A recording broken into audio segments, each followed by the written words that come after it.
So we'll start off nice and easy. This is our legislative webinar. These are the things that we're really looking into in 2026 specifically. Crypto kiosks, I've talked to some of you folks about it. We'll touch just briefly on One Big Beautiful Bill and SNAP issues that we see coming forward. Property tax relief, we'll just go over what's been exempted thus far and kind of where AARP has its own policy, and then we'll touch on just 3 election bills.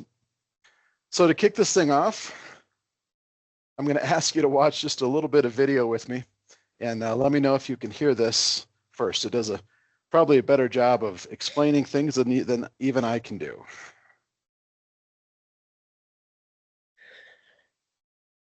Are you getting any noise?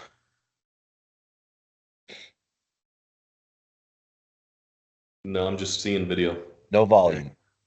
All right, hang tight. So the volume button is underneath.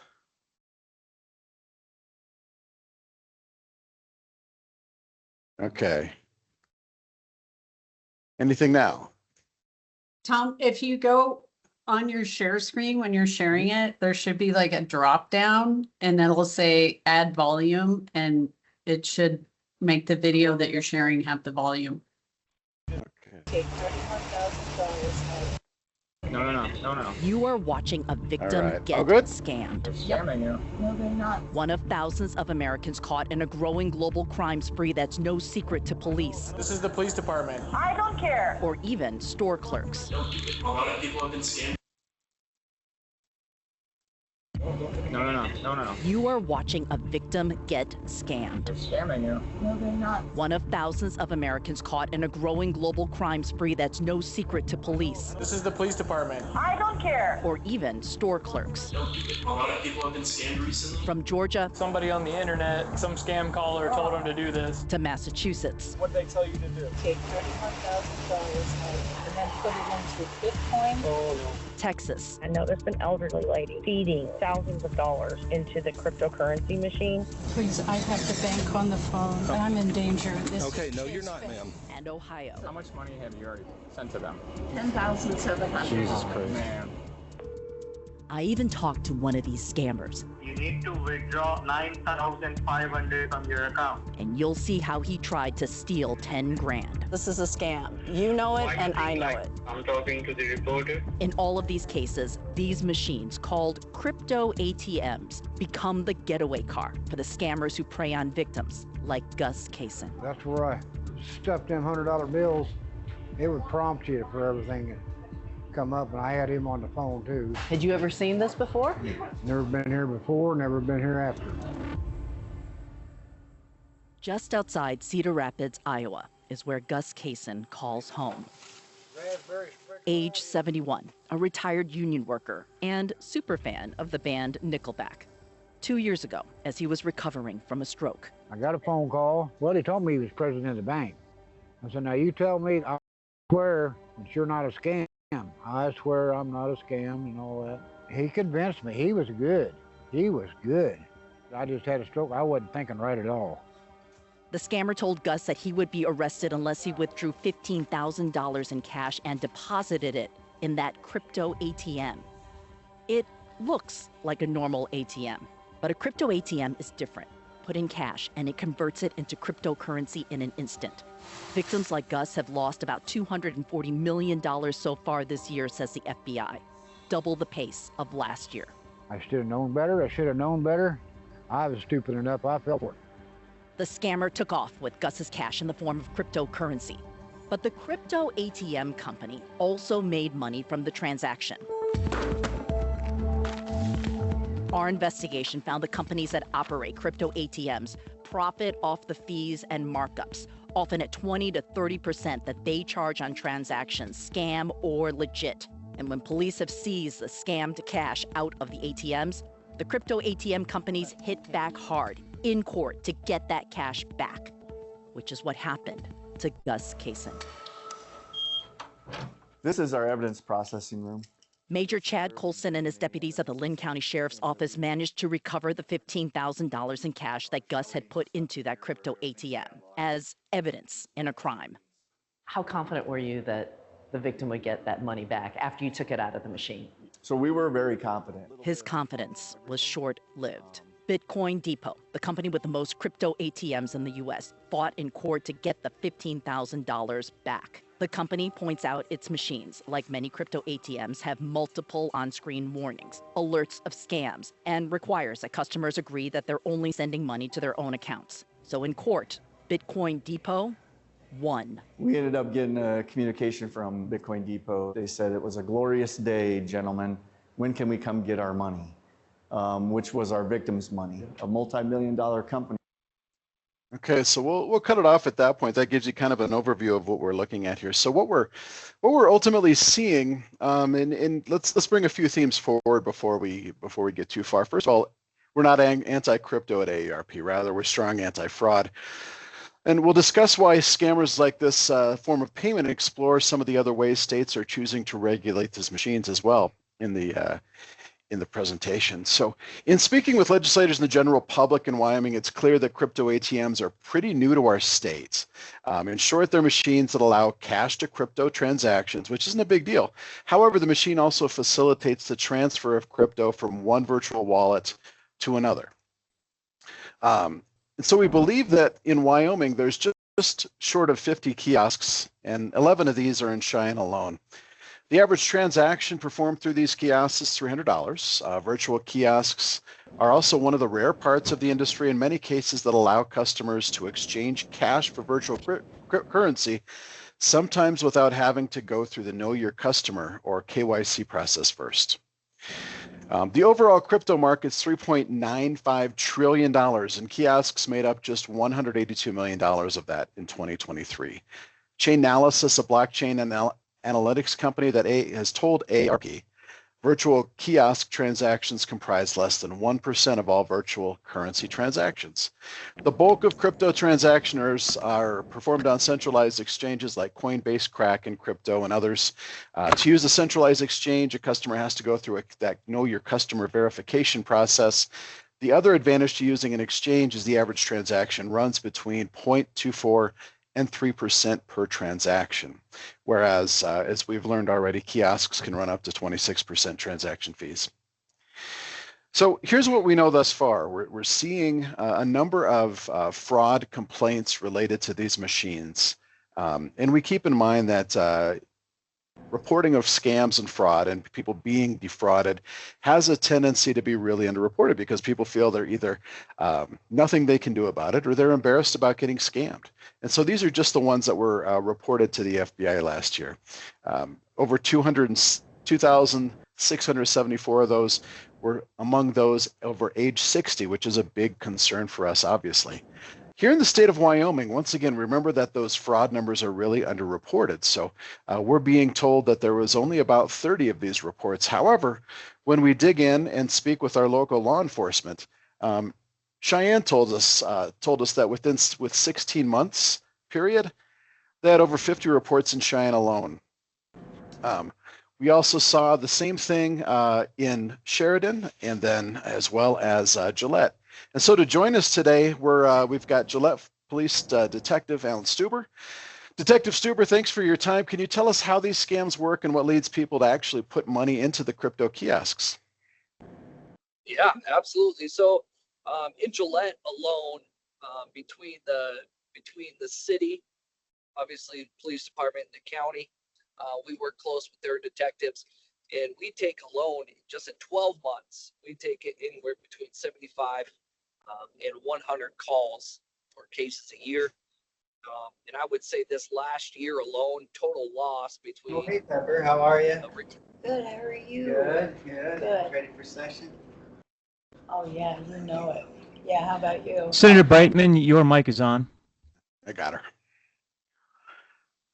So between our two departments last year alone, when I'm going through all the files, we're looking at roughly just in Gillette alone, Campbell County, over probably $3 million have been lost. So just like that video went through, they get a call, it's from a foreign person. You can hear it by the accent, and they make threats, whether it's a city bill, whether it's a warrant out for their arrest, and they're smart. and they'll now figure out, I mean, our names are in the newspaper. They'll use our names, say, hey, this is Detective Stewart, the police department. You have a warrant out for your arrest, and we need this money right away. And they put pressure on people, and it is people 60 and older. And it used to be gift cards. We shot those down in Gillette pretty hard. Our stores are doing a lot better at allowing people to buy thousands of dollars of gift cards. And so now they're just preying on these kiosk machines where they can throw it into crypto and it's not traceable once it gets past in the sky, in the web. Once it gets to a certain point, you can't capture it back. Well, thank you. So you've received complaints involving these machines before, and it's not necessarily limited just to fraud. You've told me that we've seen these used in other crimes too. What sorts of crimes do you see these machines used in primarily? A lot of it's used in the drug trade, and I joke about it. It's not funny, but I remember years ago one of the very first prostitution stings that we did in Gillette. They were accepting it in cryptocurrency, so we had to go buy cryptocurrency, and that's what we were doing to shut down prostitution in Gillette. So you got your prostitution in your bigger cities, a lot of your fraud, but also in the drug trade. So last question. So we have talked a little bit previously. There's a question about putting in transaction limits and the fact that puts some stoppage in the transaction itself, going from one machine to the next. Why is that important? Well, I thought about this morning, and the best way for me to describe this is it was controversial when the state started allowing gambling inside the borders of Wyoming. And the one thing that I have seen shut down a lot of people, because through the Gaming Commission, we work with them quite a bit. Gambling, just like through this, is drug money. And the one thing that I have seen with the limits that would help out is no different than at a casino. When somebody does their max withdrawal and they are no longer able to take money out of their credit or debit card, they're no longer able to gamble and lose money. And so if there was a possibility of setting a limit of these transactions on these kiosk machines, there's a very high likelihood that the fraud that we would see, they wouldn't be losing as much money. And ultimately, that's what we care about. And the chances of catching these individuals overseas without the FBI involvement is zero.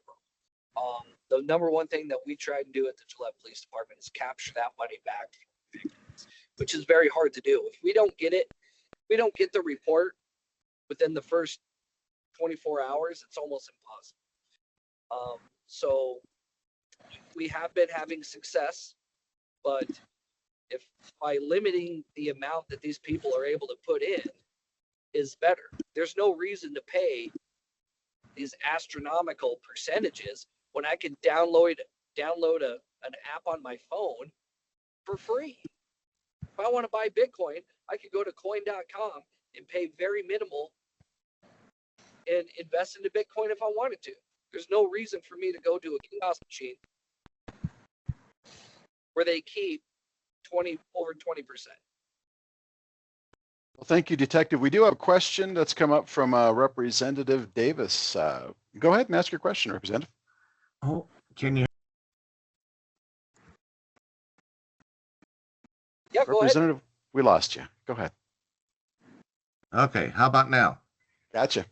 With upcoming legislation, we've got a money laundering bill in the works there. Is there some things we can incorporate into that to help fight this or offset it?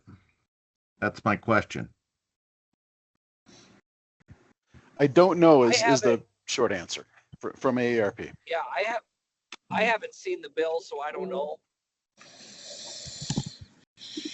So we'll take a look at the bill and see if there's anything we can add into it as well.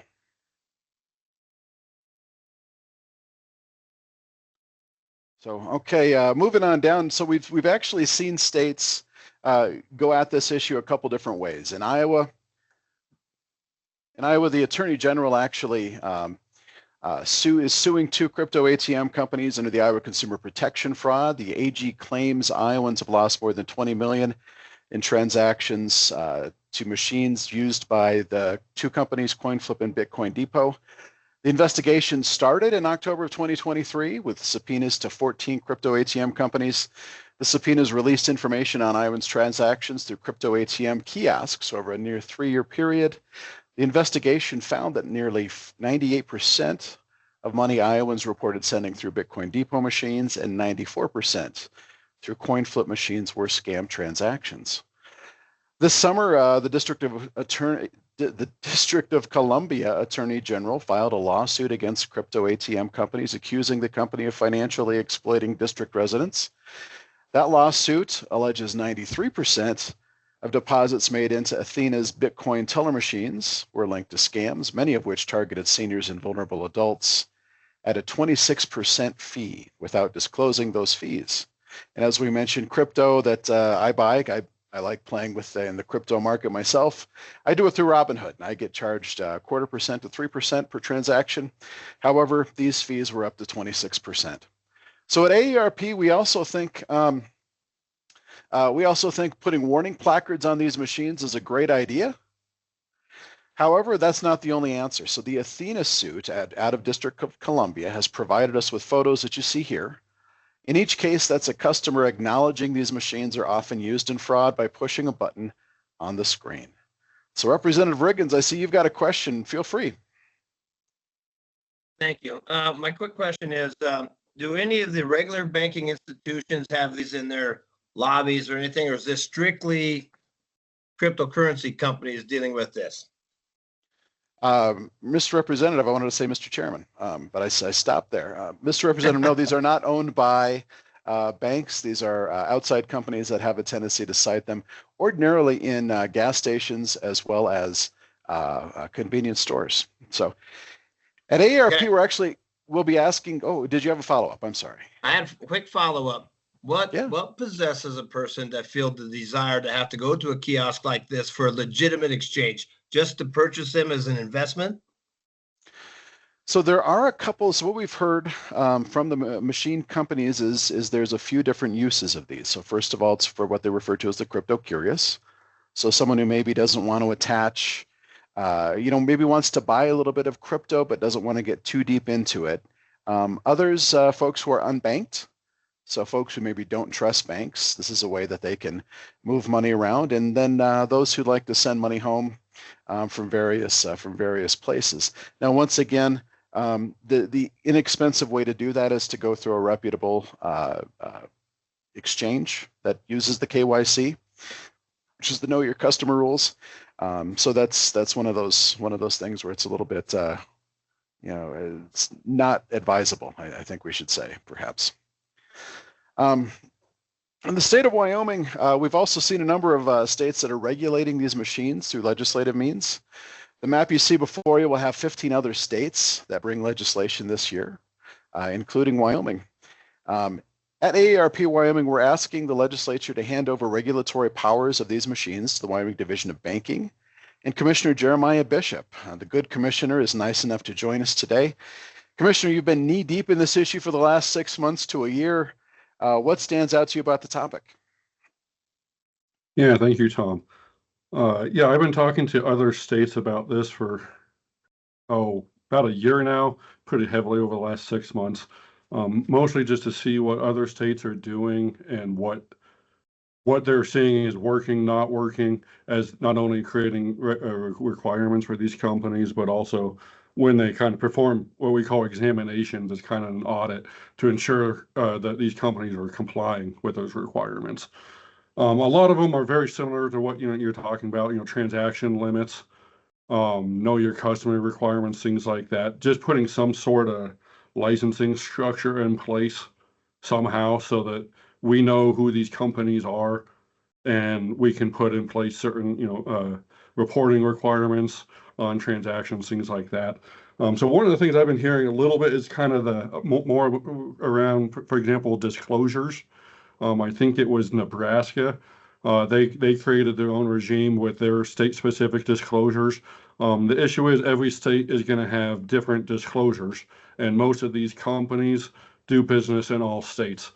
And so this is technically allowed, but what they were doing in Nebraska is instead of just giving the Nebraska specific disclosure, the user is confronted with this matrix of a screen saying, here's all the disclosures required by all states. Is a list of every state that's listed. You can't actually read anything, and that's their disclosure. So it's kind of getting around the intent of the requirement of just, making disclosures such as, this is high fraud, things like that. So we've been talking to other states and, okay, what can we do if this bill passes to make sure that we have what we need to help protect some people. And then just the general examination work that's going to be done. How hard is it to get what we need to ensure compliance? Thank you, Commissioner. So the bill itself, what we've kind of looked into will be sponsored by Representative Ken Clouston, who joins us, and we thank you for that. But in short, it would allow for requiring money transmitter licenses for these companies, as well as perhaps some emergency rules to be put in place by the commissioner. And Commissioner Bishop, if you could tell us what rulemaking process could look like, as well as the advantage of having money transmitter licenses required. Yes, thank you, Tom. So it would require either what's called a money transmission license or a bank trust company charter in Wyoming to operate one of these kiosks. The benefit is both of those must be approved by our office.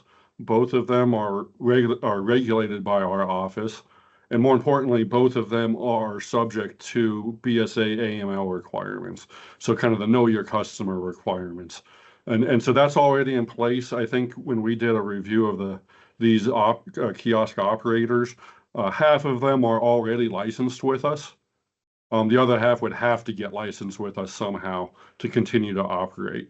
But what it does by making this kind of a separate act is it allows us to create specific regulations on how these should operate.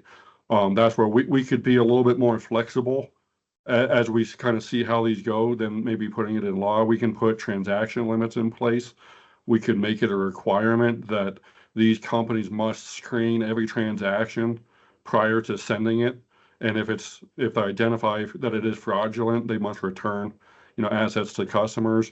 We could put limits on fees, including kind of the markup of the price. Not just the actual fee paid at the kiosk, but also if they are marking up the price of Bitcoin, they pocket the difference. We could put caps on that. We could make a requirement that you can only send transactions for verified customers. So there's two ways you can kind of help prevent fraud. One of them, I think that a good fellow in Gillette was saying that you could put a transaction limit so that it doesn't prevent the fraud, but it lowers the impact of the fraud to the person getting defrauded. The other thing you can do is put some time between when that customer goes to the kiosk to when the transaction's actually sent.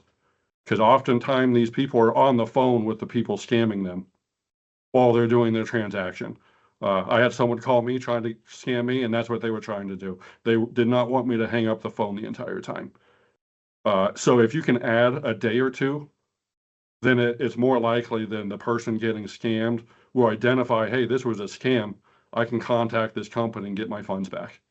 So things like that, and putting it in rules, kind of like I said, it allows us to be flexible. Rulemaking takes several months is all for me to write the rules, get public comment, and actually implement them. So I can do that fairly quickly, and then I can also change them relatively quickly if we put rules in place and we go start doing examinations and seeing how these things are actually operating. If we see, hey, there's a glaring hole, I can quickly adapt and go make a change to our rule going through the public comment period. So I think that this is a good approach so far, as we'll put something in law that allows us to create the original rulemaking. We can go through that process, then we can actually start going through exams, and then we can come back to the legislature and say, hey, here's what we're seeing. Maybe some of this should be permanent in law, maybe during an interim topic or something, a discussion for the next session. Well, thank you, and very well said, Commissioner. We appreciate it. And if folks are interested in getting behind something like this, please reach out to Representative Clausen or myself, and we'll see if we can hook you up with it. So the last thing that we'll consider, that we'll talk about on this particular subject is, as you consider your platform, as well as your support of the bill, I'll let you know 2 summers ago, we do what's called Vital Voices Survey. We reach out to 700 older adults in Wyoming every 3 years. And in this case, on page 19 here, we ask them, quote, for each of the following statements, tell me if you'd be more or less likely to vote for a candidate that advocated for this position. Number 1 is always expanded access to affordable long-term care for the elderly. Number 2, as you can see, protecting residents from fraud and scams. Now, this has always been around there, usually in the 70 to 75th percentile. This time it rose up to 83%, so it's a new issue we're seeing. It's something that certainly gets people pretty excited.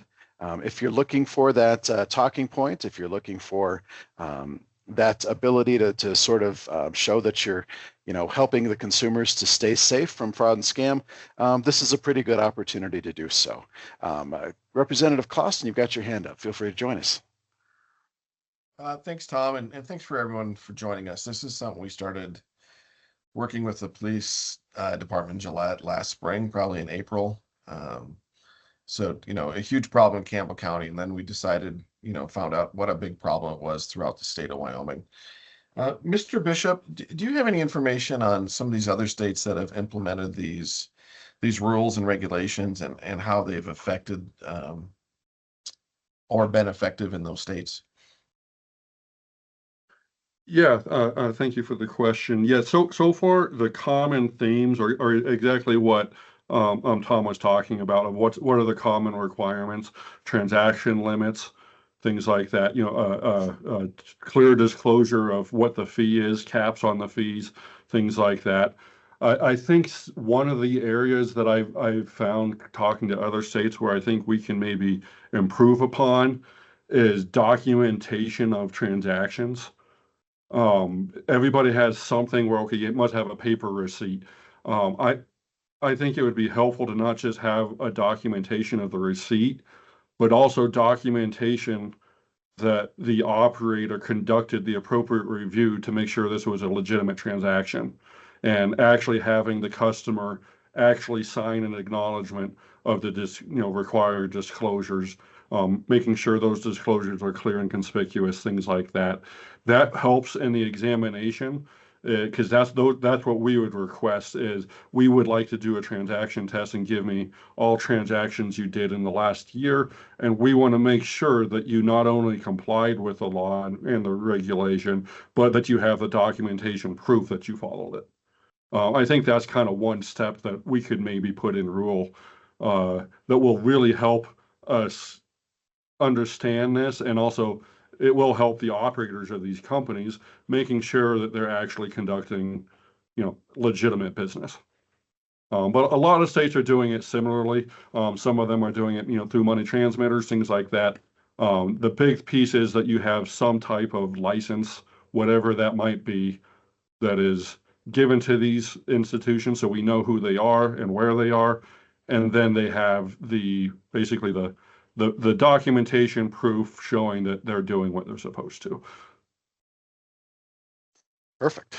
Well, thank you very much. We very much appreciate you guys talking to us regarding the crypto kiosk ATM issue. So we will move on now to our final takeaways. Simply put, we're not anti-crypto.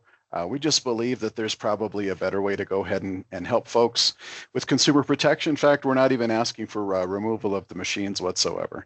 It's just a few common sense protections that we think will help folks use these machines in a much safer manner. So the next, very quickly, we'll talk about the SNAP benefit changes. The Big Beautiful Bill Act actually made a change in the way the state pays for SNAP. In short, the state is on the hook for an additional 25% of the program's administrative costs. In real numbers, that's 3.4 million per year, 6.8 million per biennium. The JAC did recommend funding last week, and we thank them for that support. Now in Wyoming, there's 29,000 families on SNAP. Our big interest in this is the fact that there's 13% of SNAP recipients are over the age of 60, and we want to make sure they can continue to access the assistance. There are also some changes. Folks under 60 and will be required to do work or volunteer for at least 80 hours per month going forward. We're certainly fine with that, although we are going to ask that we try to perhaps offer some exemptions for family caregivers who are taking care of an older adult. I want to make sure that sending them to work doesn't involve sending an older family member to institutionalization like a nursing home. So in the name of understanding what the demand of food pantries is around the state, we're joined today by Danica Sveta. She's the director of the Wyoming Food Bank of the Rockies. Danica, thank you for joining us today. We hope that you could offer us an overview on what the demand is for you and your staff. What are you guys seeing statewide right now? Yeah, so now that SNAP is reinstated, it's just kind of business as usual. But I will say one of the surprising things that I think we learned too is when the pause on SNAP came about, we can't possibly, as Food Bank of Wyoming, distribute enough food out into the state of Wyoming. But more importantly, our partners that we're delivering the food to in all of your communities don't have the facilities that are large enough to take enough food to feed the community to make up for those SNAP benefits. Another big surprise that happened for us that I wasn't expecting. So we go to Walmart Distribution Center in Cheyenne about 3 times a week and pick up truckloads of food that Walmart Distribution Center wasn't able to get out to their Walmart stores.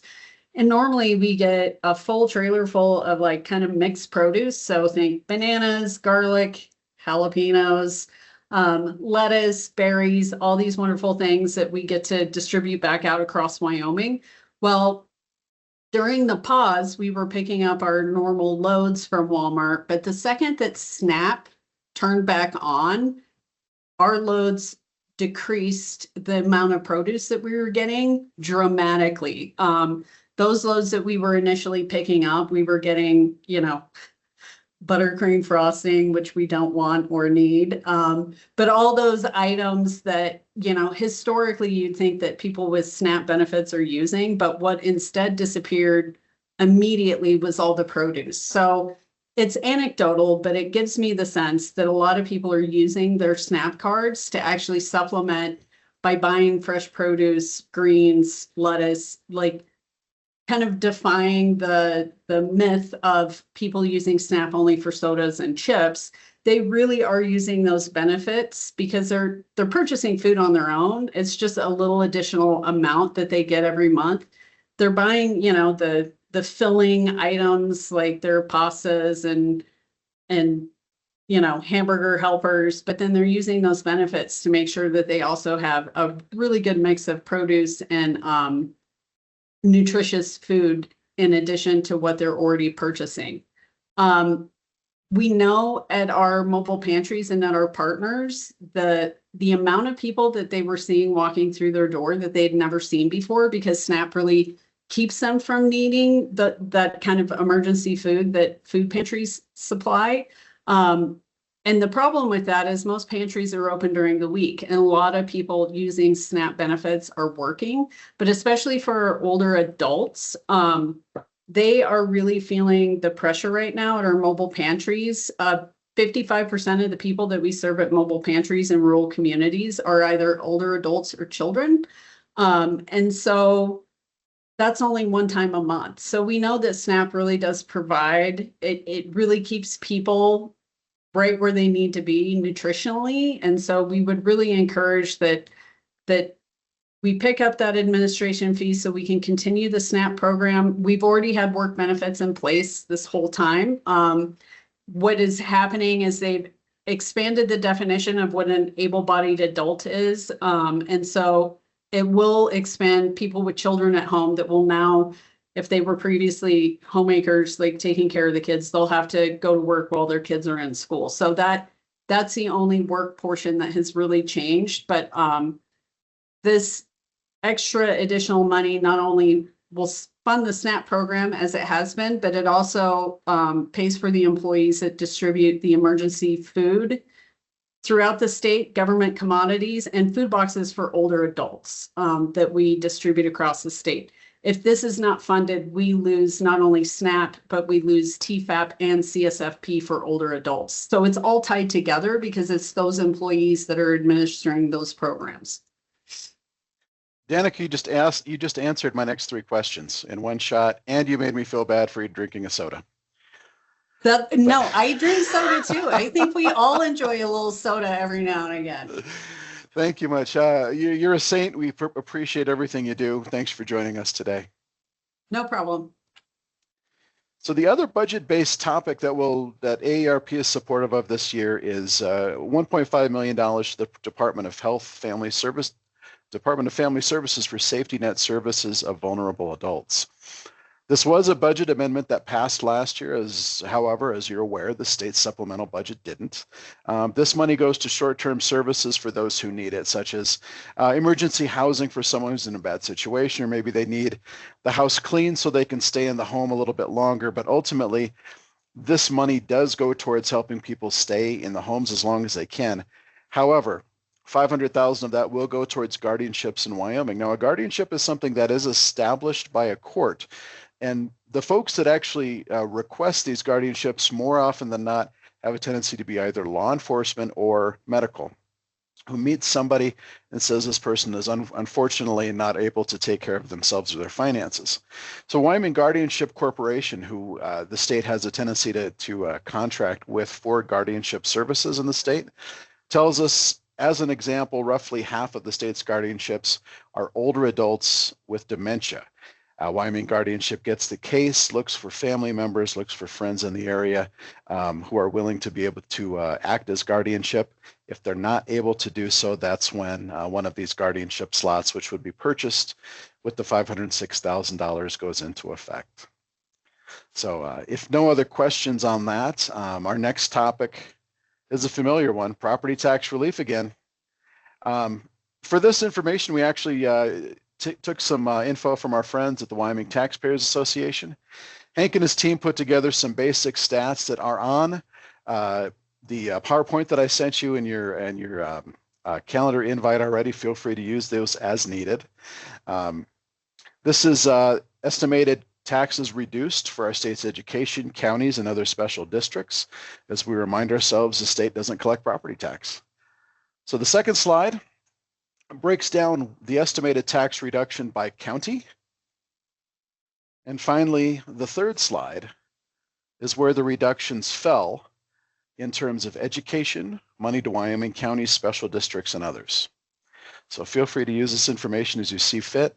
One thing that we noted is certainly education took a hit, but that county number was probably a bigger hit than we realized it would be. So it'll be interesting to see what happens moving forward. We've heard a talking point that lowering property tax will help older adults age in the homes. That may be true for some. However, we also want to make sure that we discuss the fact property tax changes and future impacts could figure heavily into keeping people in the home as well. Specifically, transportation, congregate meals, and home services all rely on property tax, which helps fund the local match in each of these cases. So we're happy to share that with you.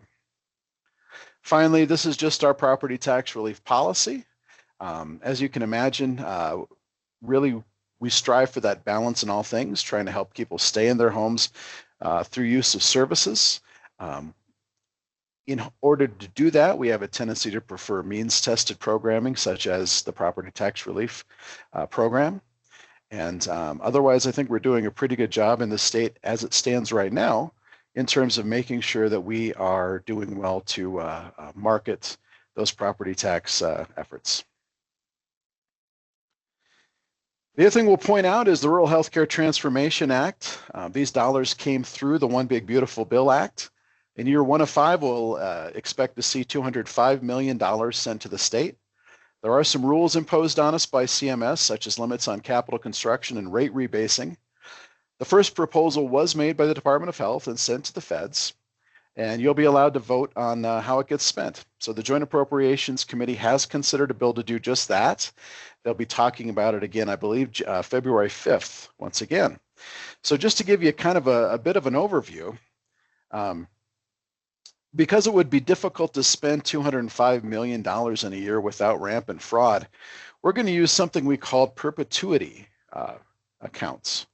So what that means is these accounts would be something like a trust used to extend the life of the program. So the burn rate would go, depending on the stock market, and would go anywhere from 5 years all the way out to, potentially I've heard all the way up to 40 years if we do it right. So the idea is to spend 4% of a 5-year rolling average on the interest income that we get out of this funding, spend it on some long-term efforts as well as some short-term goals. Each will have its own funding percentage in terms of how the money is spent. So for long-term dollars, 40% at present would go to incentivizing hospitals to offer emergency departments and labor and delivery. Another 26% will go to help incentivize ambulance reorganizations, and then Tom can stop belly aching all the time about ambulance service. Finally, number 31% would go towards helping train more healthcare providers. These providers would be asked in return to spend at least 5 years in the state of Wyoming. Now, the time-limited funds, 36% of that money would go into integrating primary care into our federally qualified health centers. Those are the free clinics we have around the state. Another 15% working on technology procurement, 8.2% for a state healthcare platform. We really like the 4.9% for centralized billing for EMS. I think I've talked to you about this before, but if I haven't, in short, one of the things that we're finding as we go down the EMS rabbit hole is that some of our really great ambulance services aren't really great at asking for reimbursement from insurance companies. This would add another couple lines to the WATERS system, which is the ambulance run data. That would then have the state act as the centralized billing group asking for reimbursement on these things. We've talked with the county commissioners. We've presented this to the county commissioners a couple of times, and they've said, yeah, this is certainly something that we see as important as well. And then we're also looking at 2% on non-emergent senior transportation. And ultimately what that means is, just to use as an example, the senior centers in Buffalo, Sheridan, and Gillette all drive to each other's communities, but they don't have common software. There's an interest in trying a pilot to see if common software can help make those trips much more economical and achieve some economies of scale to get people back home, as well as to doctors a little bit easier. So some kind of fun stuff, some kind of exciting stuff that we could use there.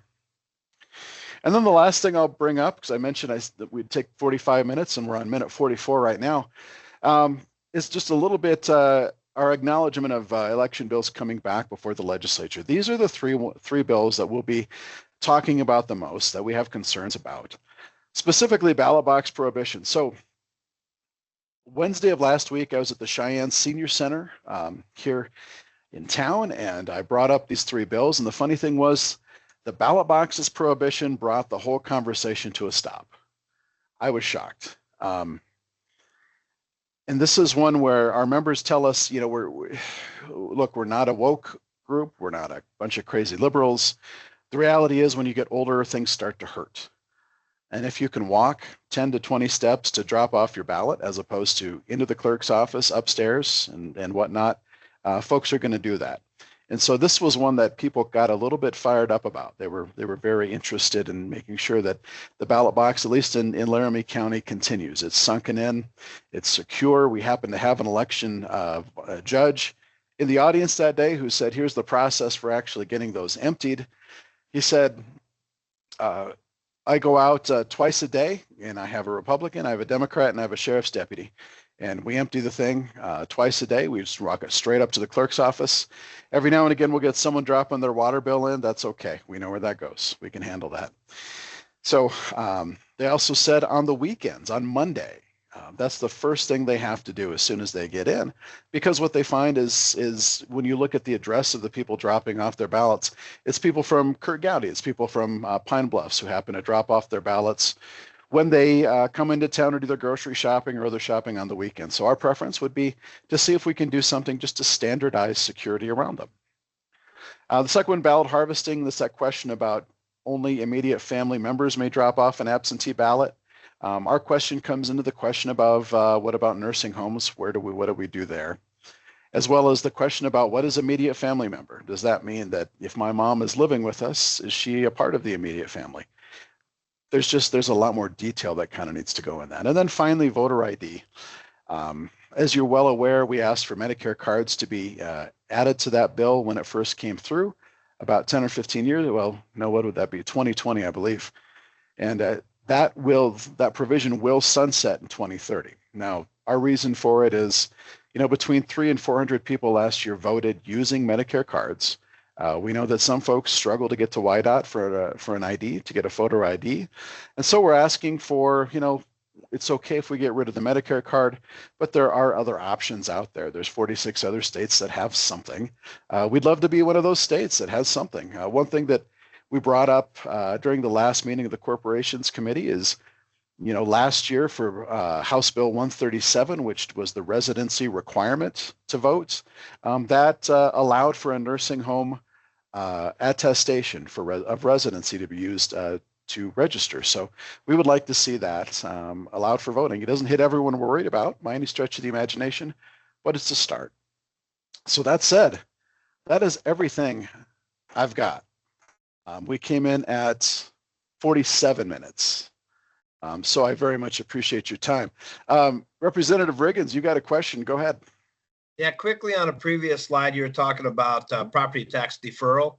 I thought, now I'll let my colleagues correct me, but I thought we already had a statute related to deferral of property taxes. So my understanding is that we did. Not a lot of people took it. Not many people wanted to use were afraid of having that lien being put on their house. Certainly their option, but it's something that for some folks that may choose to be an option that works for them.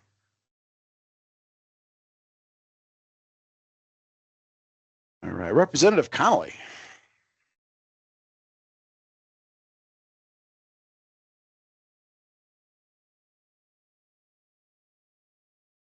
All right, Representative Connolly, unfortunately, you're muted.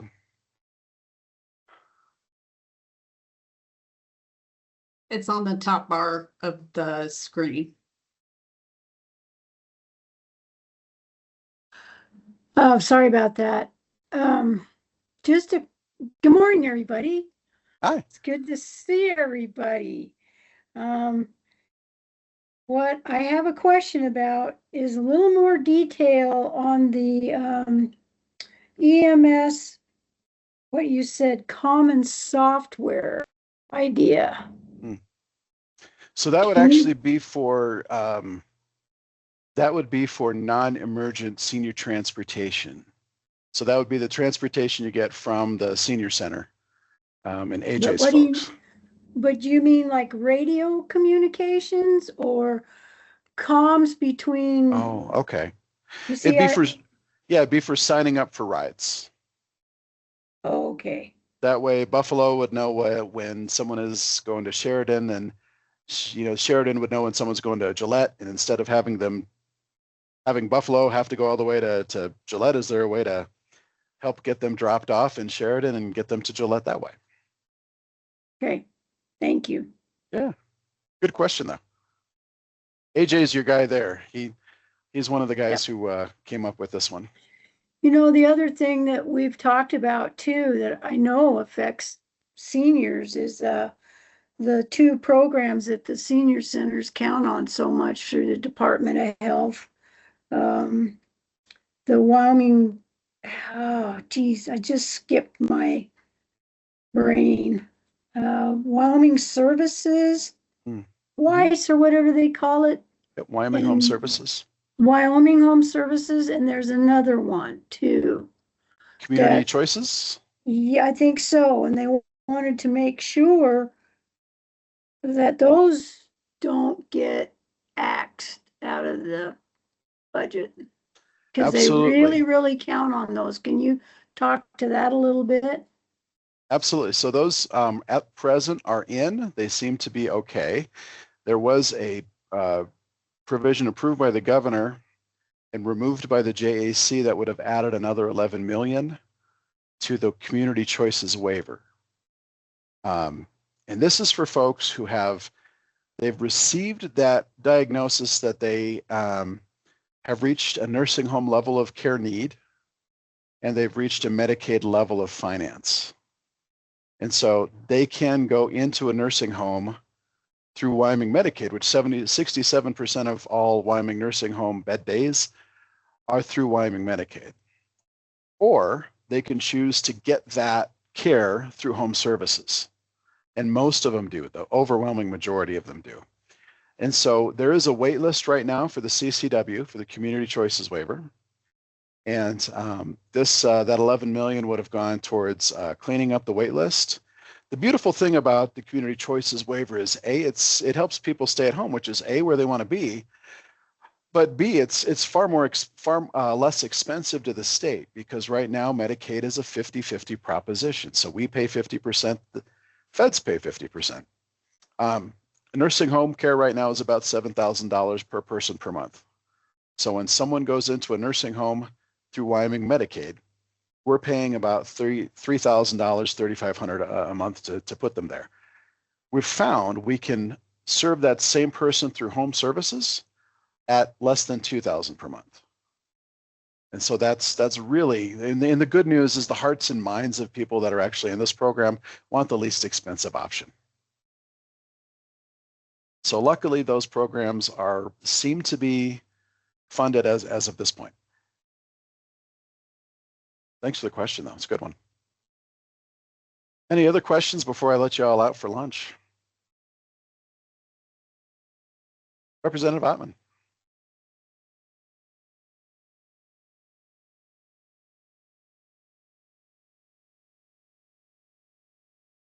Representative Ottman, you go ahead, and you've got the floor if you want to unmute. There we go. Thank you, Tom. I appreciate that. And back and forth, I was glad to be able to hear a lot of it. Hopefully I'll be able to see the recording because I was in and out. And what I would like to say is I appreciate all your work, because you cover so many different topics that are of interest to the seniors. One thing with the 11 million that you were just talking about is the amount that's already in that program. Can you tell me what that is and what that provides for? How many people? And also, if you're aware that the DD waiver wait list was approached through the JAC crafting of this budget, and 50% of that wait list is being provided for. So it's an ongoing thing. I would also say that the direct distribution that the counties are concerned about is in, and also that the present JAC committee has promoted a bill to say that that would be permanent, so that the counties don't have to always wonder and go back and forth every year about whether or not those funds will be available. The other thing that I'm really thrilled about is that over the years, it's been a real fight about Medicaid expansion, and Wyoming has not taken that leap. And this year we found that although at first it was a 90-10 provision, then it was 80-20 and stuff, the states like Montana, those states that have jumped onto Medicaid expansion in the past now are going to have to come up with $400 to $600 million because of the people that are on those waivers that will no longer qualify. So we are very, very fortunate in that. Also, I wanted to ask, isn't your what we were just talking about, the home waivers, isn't that through the Department of Health? And I guess that's it for now. Representative, that's a lot of questions. I think I got you though. So let me move to this one. Okay, so you asked the first question that you had was about community choices waiver, who's on it. I can find you, and I'll be happy to send you the most recent stuff. This is 2023. So this is the cost usage of home services through Medicaid, through the community choices waiver. That was 2,400 people at an average of $1,800 per month. And there's your total Medicaid spend. And then you've got that same question. At the time, it was about $5,000 in 2023. And about 1,300 people were in that particular program at the time. I'm happy to get you kind of a list of what all it does. Also, you talked about the DD waiver, and you're absolutely right. It's nice to see that waiver wait list drop down. You know, those are obviously folks who can't take care of themselves without a lot of help, and the state does a nice job within that too. So, yeah, let me get you a list of kind of what all the CCW does. My understanding is everything from transportation for people that need rides to occupational therapy, physical therapy for folks in their own home, help with bathing. And there's some meal prep in there, as well as things like medication management. So just getting people's getting the pills at the right dosage and at the right time. Tom, might I ask Yeah. then? So at 1871 per month, as in 23, we're 3 years down the road. Mm-hmm. So we're looking at like $450 a week to have someone come in for what, 2 or 3 hours a day? They don't stay all day, do they? In some cases, you get some caregiving, and we were able to put through something last year that allows for family members who are delivering that care to receive a small stipend too, because, you know, those are folks that they either take a job or they're able to stay at home, and we think that makes a big difference. In fact, that the data shows that that has a tendency to help people stay at home and get care from family members instead of have to move into nursing homes. Yes, I agree wholeheartedly. Thank you. Yeah, thank you. All right. Well, any other questions? Otherwise, I'll thank everyone for joining and look forward to seeing you during session. Thanks for your time.